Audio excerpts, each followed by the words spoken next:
Olá, queridos. Estamos aqui para a gravação de mais um vídeo. E o tema de hoje é o caminho de Deus para a minha vida. Está lá em Gênesis capítulo 45, versículo 8 e Gênesis capítulo 50, 20. Então vamos lá. Gênesis capítulo 45, 8. Assim não fostes vós que me enviastes para cá, e sim Deus, que me pôs por pai de Faraó, e senhor de toda a sua casa, e como governador de toda a terra do Egito. Gênesis 50, versículo 20. Vós, na verdade, intentaste o mal contra mim, porém Deus o tomou o bem para fazer, como vedes agora, que se conserve muita gente em vida. Amém? Vamos orar? Pai, em nome do Senhor Jesus, nós te louvamos e te exaltamos por esse momento, Deus, de poder ouvir da Tua Palavra. Fala conosco neste dia, revele a Tua Palavra aos nossos corações. Precisamos tanto de Ti, Deus.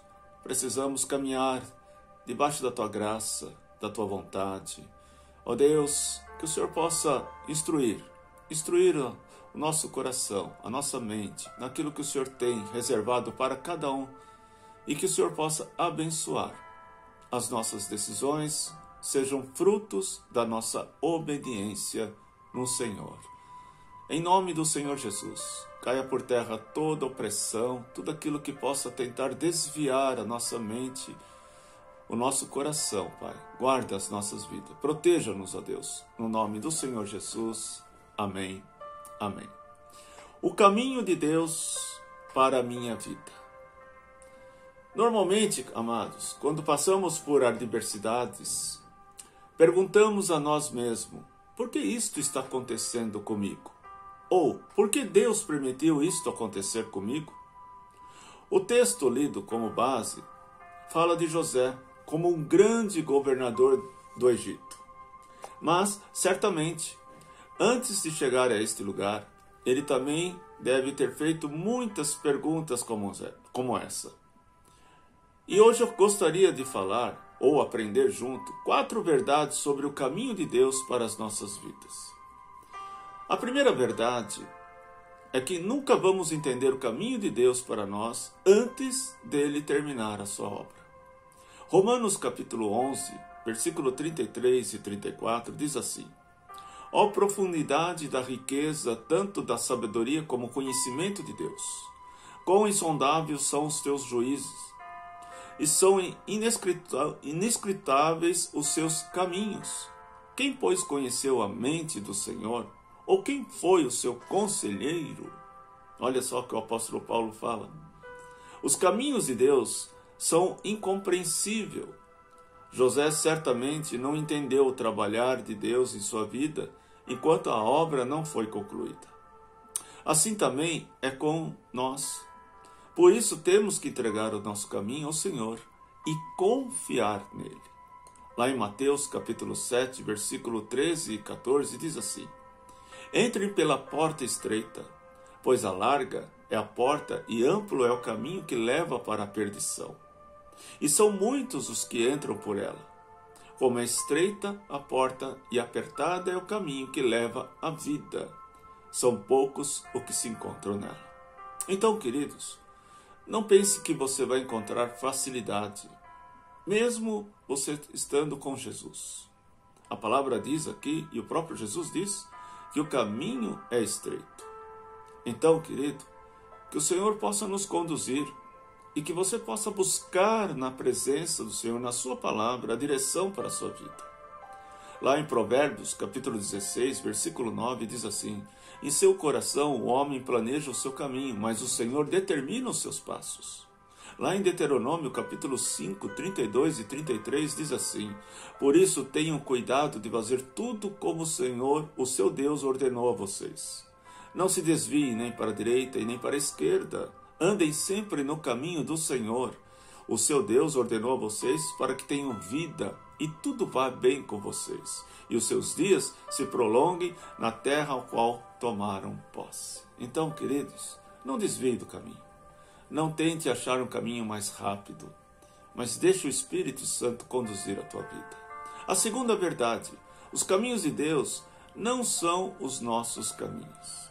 Os caminhos de Deus não são os nossos caminhos. Isaías 55, versículo 8 diz assim: porque os meus pensamentos não são os vossos pensamentos, e nem os vossos caminhos os meus caminhos, diz o Senhor. Queridos, quase sempre Deus trabalha em nossas vidas de uma forma diferente do que estamos esperando. No caso de José, não entendemos com a nossa mente natural, porque ele teve que passar por tantas dificuldades para chegar aonde chegou. Mas com certeza, este era o melhor caminho da sua vida, porque Deus conhece o coração, porque Deus conhece a mente do homem. Parece que quanto mais tentamos entender o agir de Deus, menos conseguimos enxergá-los. Lá em Lucas capítulo 24, de 13 a 16, veja que os discípulos de Jesus não conseguiram ver a Jesus e Jesus estava ao lado deles. E naquele mesmo dia, 2 deles estavam no caminho para a aldeia chamada Emaús, distante de Jerusalém, 60 estádios, iam conversando a respeito de todas as coisas sucedidas, e aconteceu que enquanto conversavam e discutiam, o próprio Jesus se aproximou e ia com eles. E os seus olhos, porém, estavam como que impedidos de reconhecer. Provavelmente, queridos, eles estavam dominados ou amarrados com aquela situação, com a perda de Jesus. O mestre tinha morrido lá na cruz. Eles não tinham mais por perto Jesus. Estavam todos tomados pela apreensão, pela angústia, pela ansiedade, pelo medo, e caminhando, conversando entre si para tentar trazer uma resposta. Por que aconteceu isto? Porque eles não acreditavam que Jesus iria ser morto. Ele era Deus, ele é o Messias. Então, queridos, quando Jesus se aproxima deles, eles não conseguem enxergar a Jesus, mesmo ele estando provavelmente não na forma que eles conheciam ali, mas eles não conseguiram olhar, eles não conseguiram ouvir aquele que estava falando com ele. Depois lá na frente, quando Jesus parte o pão e abençoa o pão e o suco de uva, o vinho, para a ceia, imediatamente eles viram que ali era o Senhor, aquele que estava caminhando com eles.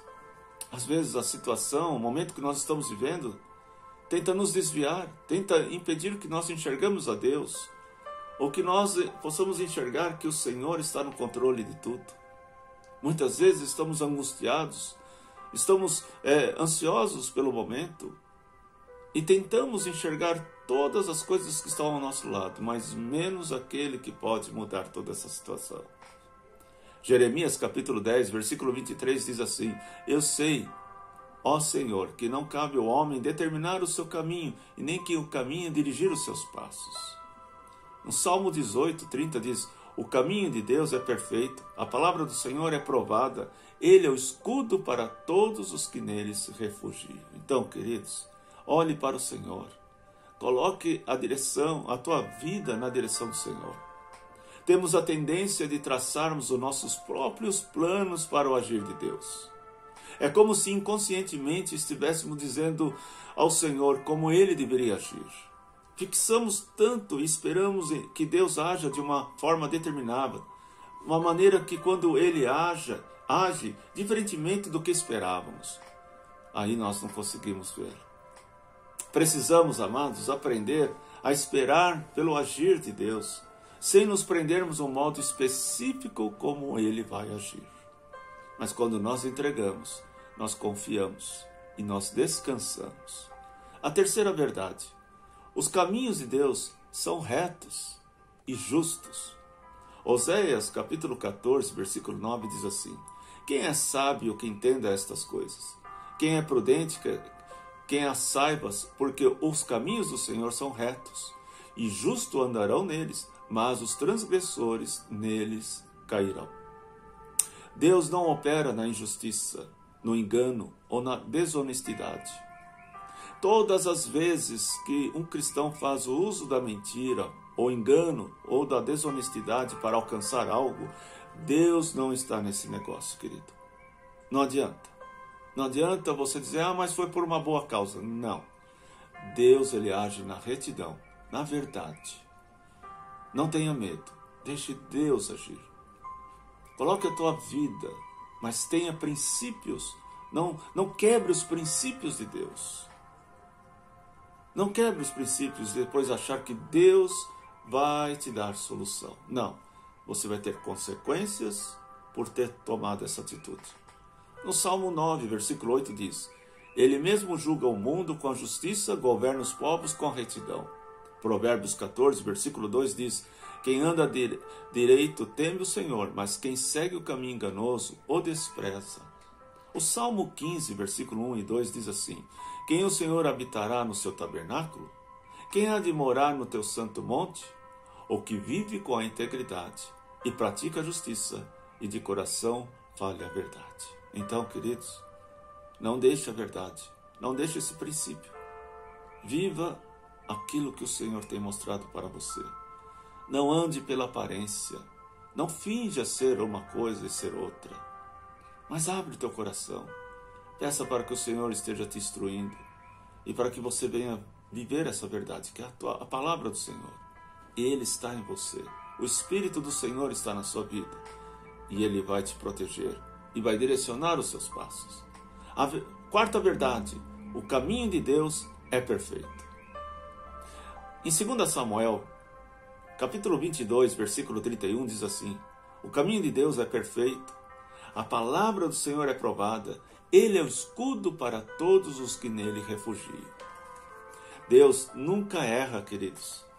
Ele tem um plano perfeito para cada um de nós, mas precisamos alinhar a nossa vida com a sua vontade e procurar viver sem se desviar dos seus caminhos. Esse é o grande desafio que nós estamos enfrentando hoje. Não desviar do caminho de Deus. Não pegar um atalho. Não tentar fazer as coisas à tua forma, mas deixar Deus trabalhar. Deixar Deus agir. Deixar Deus manifestar. Esperar. Aprender a confiar. A entregar tudo nele. Provérbios 4:11 diz assim: Eu o conduzo pelo caminho da sabedoria. Eu encaminhei por veredas retas. Provérbios 21:3 diz assim: Fazer o que é justo e certo é mais aceitável ao Senhor do que oferecer sacrifícios. Olha só, queridos, fazer o que é justo e certo é mais aceitável ao Senhor do que oferecer sacrifícios. Em um mundo de cabeça para baixo, nossos valores tornam outros. A nossa história é transformada pela vida de Deus em nós. Eu quero meditar também sobre algumas verdades da Bíblia, registradas no versículo 30 do capítulo 18 do Salmo, Salmo 18:30, que fala a respeito da perfeição de Deus em nós, em conduzir segundo a sua graça e amor. Olha o que diz lá, Salmo 18:30. O caminho de Deus é perfeito. A palavra do Senhor é provada. Ele é o escudo para todos os que nele refugiam. Então, queridos, primeiro, podemos notar que Davi destaca que o caminho de Deus é perfeito. Se é perfeito, não precisa de retoques. Você não precisa melhorar. Você não precisa fazer nada por esse caminho, porque Ele já preparou esse caminho para você. Segundo, a palavra de Deus é provada. Sim, a lealdade faz parte do seu caráter. Deus nunca irá nos fazer promessas que não esteja de fato comprometido a cumprir. Amados, Deus não é homem que minta. Nós estamos, talvez, debaixo de muitas mentiras que são lançadas no mundo por pessoas, por governos. Mas eu quero te dizer que Deus, Ele não mente. Então, a sua palavra é provada. Terceiro, há um escudo que nos protege. Isso não significa não haver lutas, queridos. Isso significa que nós não estamos sós. Você não está só. Isso significa que podemos aprender a ver o fim do processo com os olhos espirituais. ousados em fé, confiança naquele que tem chamado a vida, naquele que nos tem guiado pelo caminho. Sim, o caminho de Deus é perfeito. Você pode dizer amém, queridos? Você pode dar um glória a Deus? Mesmo que você não compreenda a circunstância, o momento que você está vivendo, há um escudo para aqueles que se refugiam nele. O Salmo 25, versículo 4 e 5 diz assim: Faze-me, Senhor, conhecer os teus caminhos. Ensina-me as tuas veredas. Guia-me na tua verdade. Ensina-me, pois tu és o Deus da minha salvação, em que eu espero todo dia. Amado, que esse salmo possa queimar no teu coração, para que você viva, você possa ter experiências maravilhosas em confiar e entregar o teu coração e a tua vida e tudo o teu ser. Ele sabe o melhor que você, Ele sabe nesse momento o que você mais precisa. Amado, nada pega desprevenido o Senhor. Nós sim, mas o Senhor não. O Senhor está com seus olhos sobre as nossas vidas. Ele espera que, o quê? Que nós possamos, sim, confiar nele, buscar a sua direção e a caminhar, conforme nós caminharmos, nós vamos ter a revelação. José foi assim. Olha o que José viveu. Foi vendido como escravo, foi odiado pelos seus irmãos, havia um plano de morte sobre ele. E quando ele foi vendido como escravo, ali ele foi perseguido pela esposa do seu senhor. E ali ele foi preso por causa disso. E na prisão, ele estava ali sendo um instrumento de Deus, trazendo revelação para as pessoas que estavam ali, mas confiando, mesmo não entendendo, mas confiando que Deus estava no controle. Não entendendo, claro, tudo isso que ele estava vivendo. Mas ali, quando ele estava na prisão, a sorte dele começa a mudar. Porque o rei, o faraó, teve uma visão, teve um sonho e não conseguia decifrar. E por causa da fama dele revelar os sonhos daqueles que estavam presos, chegou até o rei faraó. E ali chamaram ele. E ele chegou até o rei e trouxe toda a revelação. E imediatamente o rei entendeu que seria melhor entregar toda aquela administração nas mãos de José, para que ele pudesse comandar naqueles 7 anos de vaca gorda e os 7 anos de escassez, ele pudesse governar da melhor forma. Foi ali que José se tornou um grande homem, e o sonho que ele teve lá atrás foi revelado. Mas Deus trabalhou desde o começo, mesmo sendo incompreendido pelos seus, mas o Senhor estava cuidando, para que José, no momento certo, entendesse o que o Senhor tinha preparado para a sua vida. O caminho de Deus para a minha vida. Eu quero orar nesse momento, amados, e lembrar daquilo que nós falamos hoje. Nunca vamos entender o caminho de Deus para nós antes dele terminar a sua obra. Então o Senhor está trabalhando no seu coração, Deus está trabalhando no meu coração, e talvez muitas coisas nós não alcançamos ainda, porque o Senhor está movendo, para que possamos chegar no momento, possamos alcançar aquilo que o Senhor tem dado para nós. Os caminhos de Deus não são os nossos caminhos. Então, amados, não tenta fazer o teu plano, mas tente enxergar a vontade de Deus. Busque conhecer a vontade de Deus. Viva o seu propósito, e Ele vai direcionar os seus sonhos, seus desejos, para que você viva conforme a sua vontade. O caminho de Deus são retos, justos. Então, querido, não use da mentira, não use do engano, porque o Senhor não está nesse negócio. O caminho de Deus é perfeito. Não precisa retoque, não precisa melhorar em nada, porque o que Ele tem para nós é o suficiente. Amém? Vamos orar? Pai querido, nós te louvamos, te exaltamos por esse momento, te louvamos porque o Senhor tem um caminho perfeito para as nossas vidas. Estamos diante de um tempo de tantos desafios, de pandemia, de desemprego, de tantas situações delicadas, difíceis. Mas, Senhor, a nossa esperança está no Senhor. A nossa fé está no Senhor.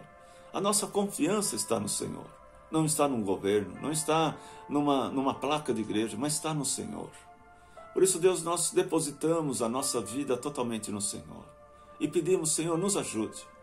Ó Pai, nos oriente. Talvez a nossa vida esteja passando por tantas dificuldades como José passou, Deus, para chegar até ali. Pai, que o Senhor nos dê força e graça e que nós não desviemos de forma alguma da Tua vontade. Pai, que nós não usemos da mentira ou do engano, Deus, para tentar alcançar alguma coisa, um benefício para nós. Pai, que o Senhor tenha misericórdia e nos perdoe, Senhor.